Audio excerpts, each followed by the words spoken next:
Elio, the Junior Novelization. Chapter 6.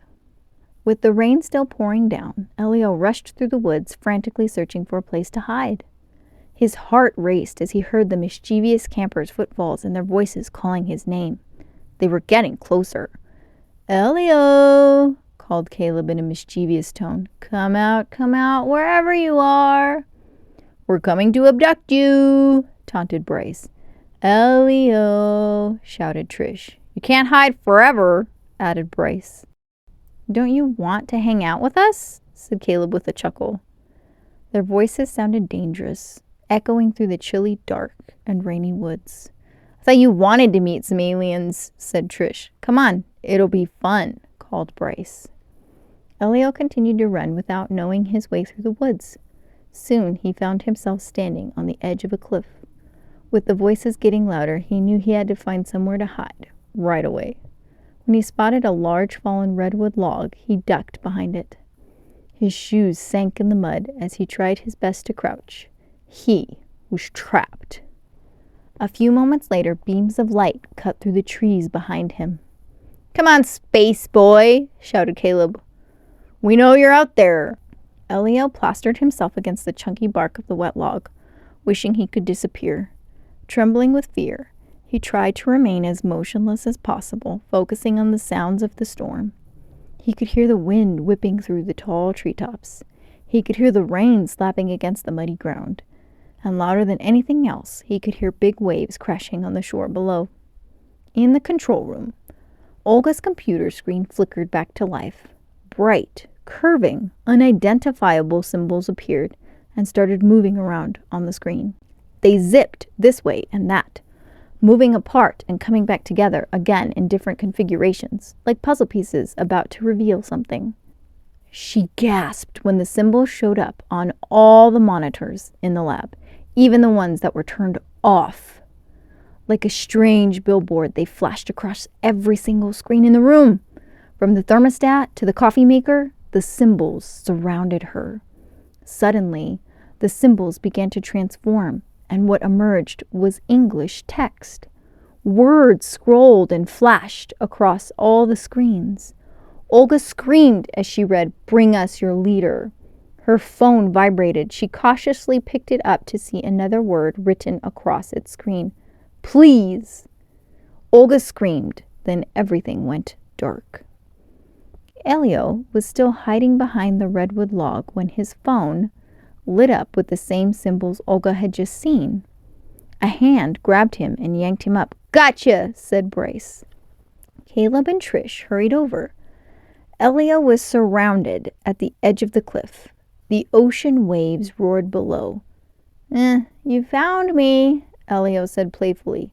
He let out a nervous giggle. "This is payback," said Caleb, stepping toward him. It's okay. You don't need to pay me back." A strange, bright light on the horizon caught Elio's eye. "Wait, what is that?" With their backs to the ocean, Caleb, Trish, and Bryce didn't notice anything. Caleb deviously held up a fistful of sand. "Hope you like how it tastes." Suddenly, the strange light on the horizon got brighter, and a deafening boom echoed across the ocean. "Hold on," shouted Elio. The light picked up speed, heading straight toward them, creating an enormous wave. "There's something back there, look!" Elio urgently tried to point it out to them and accidentally poked Caleb right in the eye. "Ow!" Caleb yelped as he covered his eye with his hand. The others shifted on their feet, feeling Caleb's anger grow. "You're so dead, Celeste," Caleb growled. "Hey, hold on," said Bryce, stepping up to try to stop Caleb from hurting Elio. The giant wave continued barreling toward the shoreline as Elio shouted, "Wait!" He tried to pull away, but Caleb yanked Elio by the collar of his shirt, ready to punch him in the face. Elio winced and closed his eyes, bracing for the impact of Caleb's punch. But the punch never came. Instead, a sudden strange silence fell over the craggy cliff. The voices of the kids, the sounds of the rain, the whipping wind, and the crashing waves all stopped. Elio cautiously opened his eyes and was shocked to see Caleb's fist frozen in midair in front of him. He carefully wiggled out of Caleb's grasp and looked around, taking in his fascinating surroundings. Everything, except Elio, was perfectly still. There was Caleb's face frozen in fury.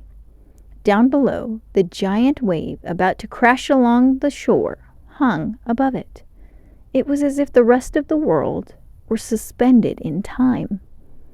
Suddenly, the light in the distance brightened even more, and Elio watched as it rose to reveal a giant flying prism. The flying object gracefully made its way across the sky, sparkling with light and a rainbow of colors. It was unlike anything Elio had ever seen before. A rush of hopeful excitement pulsed through his body as he had a strong feeling that this was the moment he had been waiting for. "Please," begged Elio, watching with wide, eager eyes. Then, choom! A tractor beam appeared, stretching down from the vessel toward him. "Yes!" he cheered, his smiling face bathed in green light. He laughed with joy as gravity seemed to simply disappear. His feet lifted, leaving the ground as he began to float. "Yes, it's happening," he said giddily. "It's really happening. I knew it. I knew it." Up, up he steadily went, pushing aside frozen raindrops and gaping down at his motionless surroundings. Over the ocean, still as glass, he was gently pulled toward the floating vessel. As he approached, part of the vessel opened and Elio was sucked inside. "Thank you," he shouted. The vessel spun and folded into itself, vanishing from the sky. Chapter 7. Elio floated around a strange open space, feeling incredibly light and happy. It was as if he had sprouted wings. Soon, a small, blob-like iridescent blue supercomputer appeared floating in front of him. With its friendly eyes and smile, Elio thought it was quite cute. He could hardly believe he was finally face to face with something from outer space. The blob made a strange garbled noise as a blue light shone from its side like a big, bright flashlight beam. Bzzzt! The light moved up and down, Elio scanning him from head to toe. Hi, said Elio. Bzzzt, said the blob. In his excitement, words rapidly tumbled out of Elio's mouth. I knew it! I knew it! I knew aliens were looking for me! You saved my life. I promise I'll pull my weight on this, spaceship? Is this a spaceship? Anyway, where should we start? Probes, samples? I've got plenty. Ooh, flies, buzzed the blob. Its tone sounded friendly, but Elio had no idea what it was saying. Out of what looked like its mouth came a sparkling gold disc the size of a sand dollar.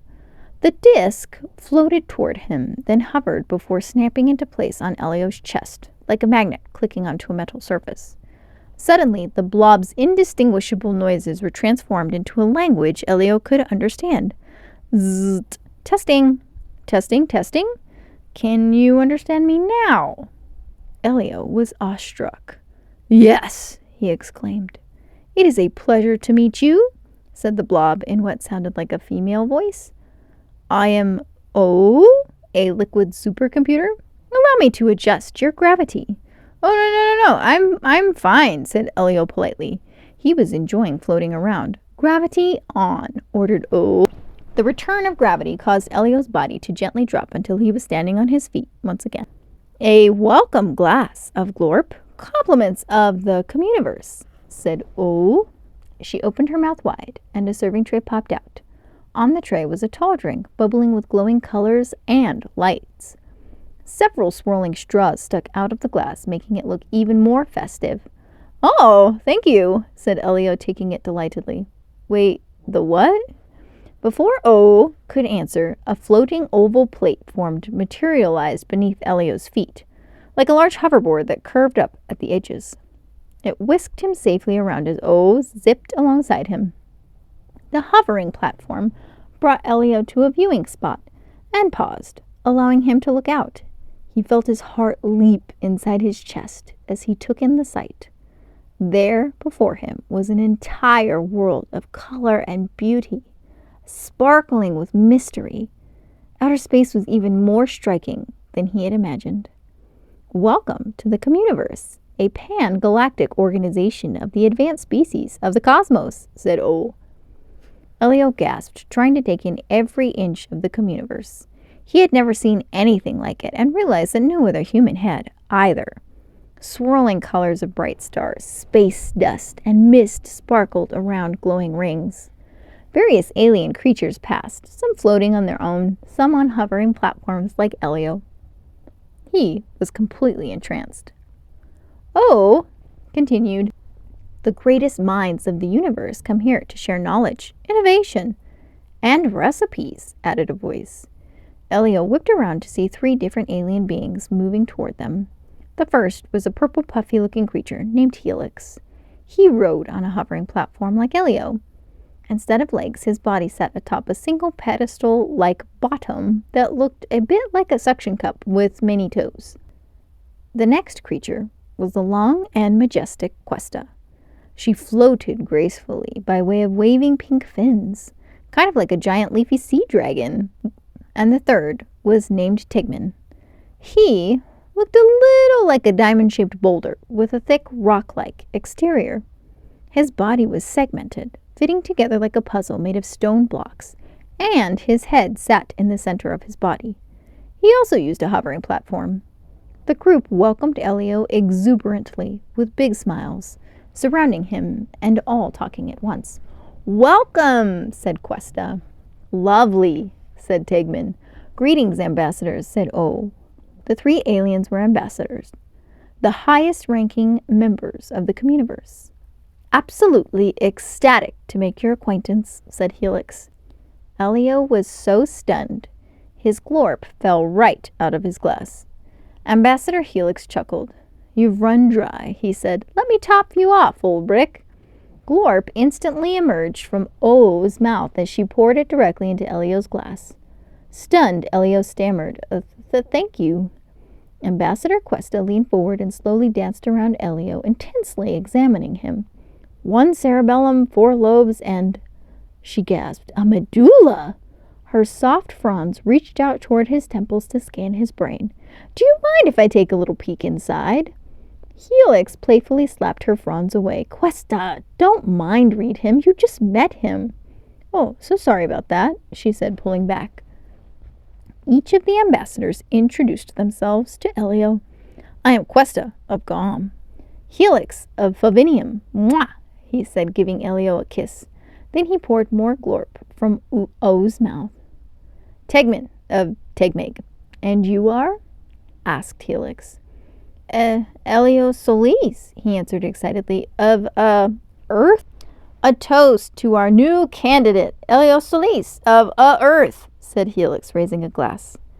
Elio looked down to see a large open plaza full of aliens of different shapes and sizes, all raising their glasses to him. Hologram images of Elio, larger than life, floated above the plaza like billboards. The creatures cheered his name, and every single one was eager to meet him.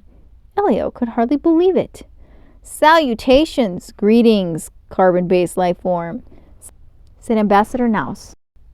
She looked a bit like a robot with her large oblong head and spindly legs. "Welcome, hi," said Ambassador Ava, a large alien who stood on 4 short legs. She was covered in small downy feathers and had a thick stripe of purple glitter down the middle of her body. Elio's cheeks ached from smiling so big. He chuckled as he zoomed on his hovering platform past a flock of floating aliens. They were tall, thin, purple creatures with 1 large yellow eye in the middle of their head. "I love your eye," said one of them, Ambassador Therese. "I love your eye," said Elio. He was feeling completely overwhelmed and could hardly believe he was actually meeting and chatting with aliens. Elio was thrilled by all the attention and admiration, and he was pretty certain that Helix mentioned something about him being a new candidate. But for what, he wondered. Chapter 8. The hovering platform whisked Elio along as he continued to be escorted by the 3 ambassadors. "We searched the universe for like-minded souls and new species, and we think you're an excellent candidate for Communiverse membership," explained Helix. "You mean I could stay here?" asked Elio, astonished. Permanently living in the Communiverse sounded like a dream come true. If all the members agree, then yes, answered Questa. You'll be one of us, said Helix, and be the proud bearer of one of these. He showed off a shiny ambassador badge on his chest. Questa and Tegman had them too. Now come, everyone's eager to meet you, said Helix. They headed toward the glittering lights of the Communiverse's skyline. As they passed other ambassadors busy at work, Elio watched them, intrigued by their amazing projects. Each of us brings our specialized knowledge and interest to share, explained Questa. Ambassador Naus was working on other versions of Helix greeted the ambassador. Hello, said Naus in her friendly robotic voice. Salutations. Questa smiled at Elio. Naus here created the communidiscs we all use with controls for gravity. Elio touched the disc on his chest, playing with it. With gravity adjusted, he was suddenly flattened against the floor. He touched the disc again and was swooped up into the air. Whoa! Temperature, Questa continued. Elio fidgeted with the disc again and was suddenly so cold his teeth chattered. And all known languages, Questa added. You know Eloise? Gleep, glorp, schmeep, said Elio, speaking in his personal language. Naus replied, Schmeeple, bagungle, blap. Elio gasped, You know Eloise, Double, Barumble, Smeedy? He and Naus broke into simultaneous laughter. As Elio and the group turned to leave, Naus waved and added, Gloodle. Gloodle, said Elio, giving Naus an enthusiastic wave. Next, they arrived to see Ambassador Ava, who showed Elio the project she was working on. It was a long, beautiful chain made of a series of many floating iridescent panels twisted together and moving in perfect harmony. This is my most recent design, she said proudly. Try it. Elio tapped it, and it unfurled, opening like the many pages of a thick book. Hello, said a voice coming from the panels. I am the Universal User's Manual. I contain the secrets of the universe. What is the meaning of life? What lies beyond a black hole? Is there a...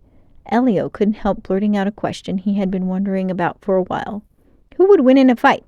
1 gorilla with a baseball bat or 10 chimps? None who would fight are true winners, answered the manual. Huh? Elio replied. The manual let out an exasperated sigh, clearly unimpressed with his request. The gorilla, the voice said, sounding disappointed. Moments later, Elio approached a swarm of tiny creatures that looked like little ghosts made out of inverted lily pads. These little creatures are mollusks, explained Helix. They use nanotechnology to construct anything you desire. The creatures surrounded Elio, covering him with their shimmering glow as they made soft noises. Elio giggled, feeling them gently buzz around him like a garden of hummingbirds. After a beat, the mollusks flew off, revealing Elio in a brand new outfit. Are you kidding me? Said Elio, checking out his fabulous green and gold clothes. Questa smiled at Elio's new look, admiring his fancy cape and puffy boots. How dashing, she said. They continued on and soon flew through an impressive hall of pools and glass fixtures. Glowing water rushed down towering fountains. Elio watched the waterfalls, enjoying the rainbow of colors sparkling in frothy bubbles. This is the most beautiful place I've ever seen, he said, his voice full of sincerity and wonder. This is the bathroom, said Tegman. Suddenly, they all dipped down into a whirlpool of water, riding in its swirl. Whee! The ambassadors said, gleefully laughing and having fun. Whee! Elio joined in, having the time of his life. Gets me every time, Questa said through her laughter. It's like I was always meant to be here, said Elio. I knew you were looking for me. Of course we were looking for you. Ever since we picked up this charming little spacecraft you sent us, said Helix. They arrived at a docking bay where a group of aliens were working on Voyager 1. They appeared to be studying it, scrolling through photos and other items found aboard the ship sent from Earth. Voyager! Elio gasped. We found it in an asteroid field, said Helix. Nice craftsmanship, said Tegman, giving Elio a little nod. It quickly dawned on Elio that they believed he had built Voyager 1. Thanks, he said. Curious about the species who made it, we sent an invitation and were delighted to receive your planet's official reply, exclaimed Helix. One of the aliens played a glitchy version of Elio's message, which skipped over some words. Everyone gathered around to listen. This is Elio Solis of the planet Earth, and I'm super excited to join you. I'm creative, hardworking, shredded. So please come and get me. I'll be waiting. Okay, bye. I love you. Very touching, said Tigman. We are delighted to finally make your acquaintance, leader of Earth, said Questa. Elio's eyes widened. Oh, he stammered, realizing that not only did they think he built Voyager 1, they thought he was the leader of planet Earth. His mind raced as he tried to figure out how to respond. The last thing he wanted was for them to change their minds about him having a permanent place in the communiverse. The aliens all gathered around looking at him expectantly, as if they were waiting for him to say something brilliant. Why is your face melting? Said Tigman, noting the sweat on Elio's brow. Well, said Elio, struggling to find the right response. Elio was grateful when O suddenly interrupted. Ambassadors, an urgent matter requires your attention. She lowered her voice as she added, It involves the other candidate. Oh, him, said Helix, sounding irritated. Oh dear, said Questa. We should hurry. Quickly now, said Helix. Excuse us, said Questa. Please join us, said O. She stuck out an arm and grabbed Elio. Chapter 9. Elio stood with the 3 ambassadors in the wings of a huge intergalactic assembly hall. Countless rows of windows lined the walls, all looking down on a central stage. In each window sat a different alien ambassador watching the stage below, where an enormous, heavily armored alien named Lord Gragon stood. Gragon had 2 pairs of eyes, 4 chunky legs, and a big mouth full of large teeth. He appeared frustrated as he addressed the crowd in an intimidating tone. Your technology and my weapons would be an unstoppable alliance. Now admit me to your communiverse, he demanded. The ambassadors murmured to each other, discussing. After a moment, quiet fell over the hall. A thick tension hung in the air. Questa delivered the news. Unfortunately, candidate Gragon, it's our assessment that you are not a fit. The armored alien huffed in anger. I, Lord Gragon, Blood Emperor of Hylurg. Not a fit. Well, we believe in tolerance and open-mindedness, explained Helix. Gragon held out an arm and it transformed into a gun. I am tolerant, he bellowed as he shot a glass of glorp right out of Helix's hand, blasting a hole in a nearby wall. Everyone flinched in fear. So sorry, said Helix, his voice trembling. It's not you. It's us. Tegman leaned over to Helix and whispered, a little too loudly, I thought we said it was him. All 4 of Gragon's eyes narrowed dangerously as his anger seemed to heat to a boil. If I cannot join the communiverse, then I shall take it by force, he shouted. Prepare to be conquered. Gragon activated his 4 boots, which were actually rockets. Propelling himself upward, he smashed right through the ceiling, leaving a massive hole. Everyone screamed and began scrambling around trying to figure out what to do next. Helix immediately started packing up his belongings. I suggest we run and hide, said Ambassador Nos. Yes, said Helix, his anxiety rising. Let us go to the edge of the cosmos and turn off all the lights. Elio looked around, wondering what he should do. He didn't want his visit to the communiverse to end. That includes me, right? He asked. Ah, so sorry, Candidate Solis, said Helix. We couldn't possibly accept new members under the current situation. Applications are closed indefinitely, said Tigman. But I just got here, said Elio. He watched helplessly as everyone packed up and closed their little windows, shutting them tightly. Such a shame, said Helix, looking at Elio sadly. Perhaps let's check back in a few thousand years.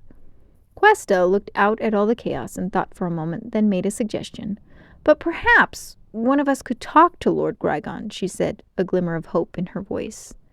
The ambassadors looked at each other at a loss. No one wanted to volunteer for that job. They all quickly blurted out personal excuses for why they couldn't be the one to talk to Grygon. I am shy, said Tigman. I'm busy, said Ava. I have allergies, said Therese. My battery is low, said Naus. O appeared next to Elio and opened a portal to Earth. Don't worry, she said. I'll return you to your life on Earth, just as it was. As O began guiding Elio into the portal, he thought about his life on Earth. Flashes of terrible moments flickered through his mind, and the loneliness of it all was too much to take. Going back to Earth was the last thing he wanted. No, he said. The remaining ambassadors whirled around to see a look of determination on Elio's face as he announced, I'll do it. I'm the leader of Earth. I'm the perfect guy for the job. His shout echoed through the nearly empty assembly hall. Suddenly, several windows cracked open, and the ambassadors behind them peered curiously at Elio. They murmured sounds of shock, confusion, and doubt. Well, that was unexpected, said Questa.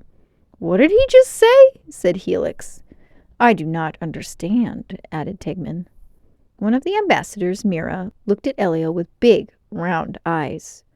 You would talk to Lord Grygon? She asked in a sweet-sounding voice as she floated, appearing a bit like a ballerina in a tutu. But what would you say? Asked Ambassador Nos. Are you some expert on conflict negotiation? Asked Ambassador Therese. With all eyes focused on him, Elio acted like taking on the responsibility of talking to Grygon was no big deal. You kidding? He said casually. My life is nothing but conflict. He pointed to his eye patch and added dramatically, and I've got the battle scars to prove it. The room suddenly bubbled with excitement as hope grew amongst the ambassadors. More windows opened, and soon all the ambassadors had returned. Helix nervously poured himself another glass of glorp. It would be a welcome change not to flee every bully who covets our treasures, he said before taking a sip of his glorp. What's in it for you? Asked Ambassador Mira sincerely. Why would you agree to do such a dangerous mission? Elio thought for only a short moment before answering. Because you need me. And at my age, it's really about giving back. The ambassadors were clearly touched as they looked at Elio with appreciation. If you can make Grygon go away, we'd make you a member on the spot, exclaimed Helix. That was exactly what Elio wanted to hear. He bowed dramatically and said, Then I, the leader of Earth, am ready to serve. The ambassadors chatted excitedly as they celebrated the news. They thought Elio was incredibly brave and impressive to take on Lord Grygon. Oh, closed the portal to Earth, and Elio let out a sigh of relief, delighted to be staying in the Communiverse. Candidate Solis, you continue to surprise, said Questa.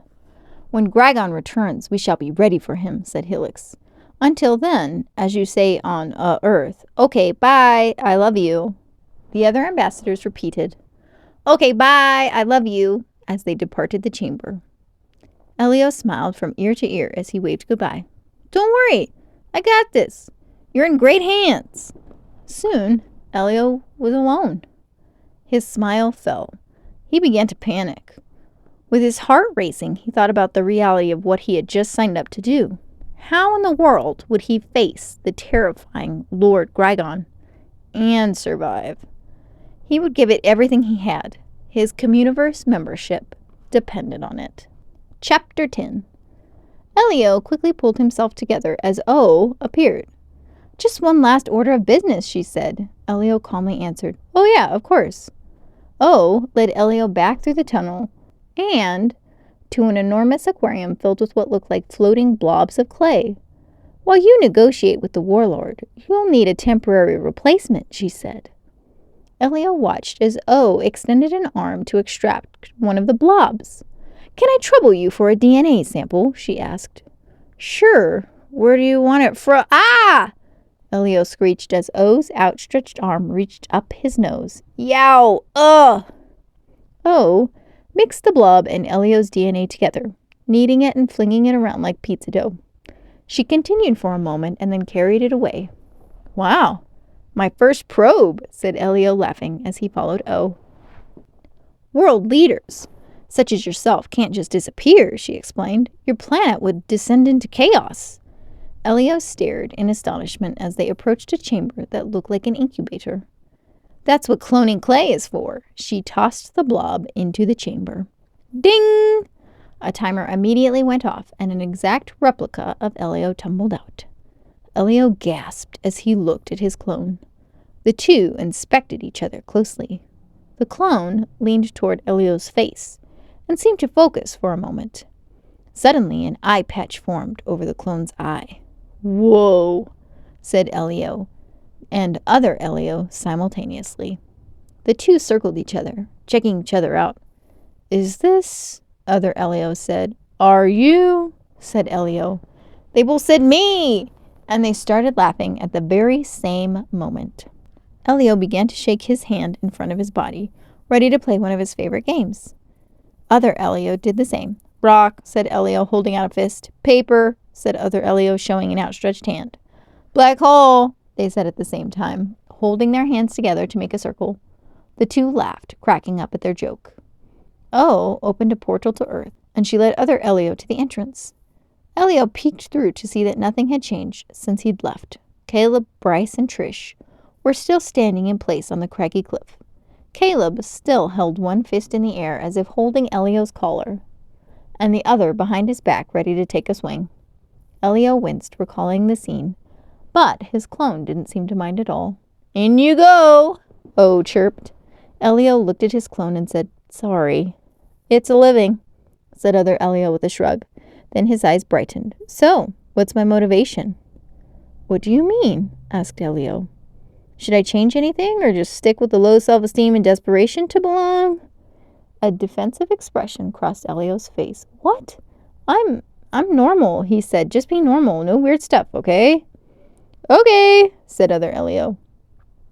Elio and O watched as the clone stepped through the portal.